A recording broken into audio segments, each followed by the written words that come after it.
পুষ্পা মুভির জন্য আল্লু অর্জুনকে কি অপমান করে দিল অ্যাক্টর পাওয়ান কাল্যাণ।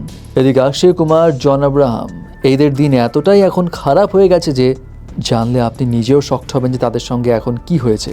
সেই সঙ্গে থাকছে প্রভাস অ্যান্ড এনটিআর, একজন আরেকজনের হতে চলেছে পথের কাঁটা।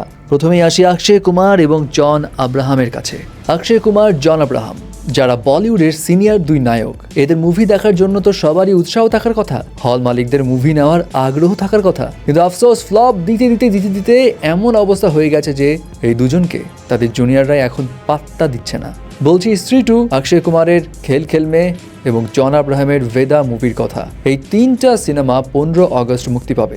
খুব স্বাভাবিক, সিনারিও তো এমন হওয়ার কথা ছিল যে যেখানে অক্ষয় এবং জনের মতো বড় বড় তারকাদের মুভি এসছে, সেখানে রাজকুমার রাও, শ্রদ্ধার মতো ইয়াং আর্টিস্টদের সিনেমা তো পাঙ্গা নেওয়ার সাহসী করার কথা না। কিন্তু এখন তো পাঙ্গা নিচ্ছেই, বরং অক্ষয় এবং জন আব্রাহামের সিনেমাকে নাকানি চুবানি খাওয়াচ্ছে। এর পিছে রিজন, স্ত্রী 2 মুভি নিয়ে দর্শকদের আগ্রহ অক্ষয়ের মুভি কিংবা জন আব্রাহামের মুভি থেকে অনেক অনেক বেশি। আর এই কারণে স্ত্রী 2 এর ডিস্ট্রিবিউটররা যেন অক্ষয় এবং জনের সিনেমার গলা চিপে ধরেছে।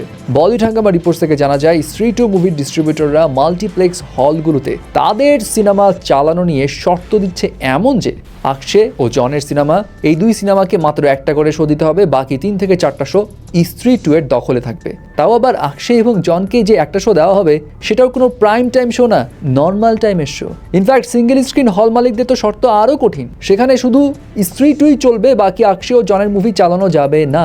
যদিও এমন প্রস্তাব একটু অবিচারী হয়ে যায় এবং হল মালিকরা ডিসকাশনও করেও সলিউশন আনার চেষ্টা করছে। কিন্তু চিন্তা করে দেখেছেন একবার, কত বছর ধরে কাজ করে যাওয়া অক্ষয় এবং জনের দিন কতটা খারাপ হলে তাদের সিনেমার এমন পরিণতি ফেস করতে হয়। এবার আসি পাওয়ান কাল্যাণের কাছে। পাওয়ান কাল্যাণ তো শুধু অ্যাক্টর নয়, তিনি অন্ধ্রপ্রদেশের ডেপুটি চিফ মিনিস্টারও। তো রিসেন্টলি তিনি কর্ণাটকার ফরেস্ট মিনিস্টারের সঙ্গে দেখা করতে যান এবং সেখানে একটা ভাষণ দিতে গিয়ে তিনি বলেন, আগের সিনেমাগুলোতে কি দেখানো হতো, নায়করা জঙ্গল বাঁচাচ্ছে, কিন্তু এখন কি দেখানো হয়, নায়করা জঙ্গল ধ্বংস করছে, জঙ্গল কাটছে, জঙ্গলের গাছ পাচার করছে। এগুলো হচ্ছে এখন নায়কের চরিত্র। এগুলো কি ঠিক? তিনি আরো বলেন, আমাকেও এমন সব সিনেমার অফার করা হয়েছিল, কিছু সিনেমা আমি করেছিও বটে, কিন্তু ওগুলো করার পর এখন আমার আফসোস হয়, কারণ আমরা কি মেসেজ দিচ্ছি এইসব সিনেমার দ্বারা।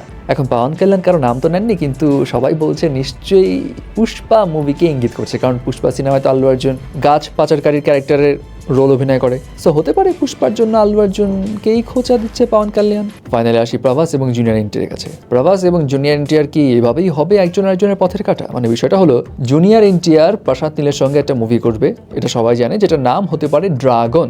এই মুভিটা হবে হচ্ছে জুনিয়র এনটিআরের দেবারা মুভির শুটিং কমপ্লিট হওয়ার পরপরই, এবং এই সিনেমাটা মুক্তি পাবে সংক্রান্তি উৎসবে 2026। কিন্তু প্রবলেম হলো, প্রশান্ত নীলের সঙ্গে জুনিয়র এনটিআরের যে সিনেমাটা মুক্তি পাবে, এই সিনেমাটা কিন্তু ফাঁকা মাঠে গোল দিতে পারবে না।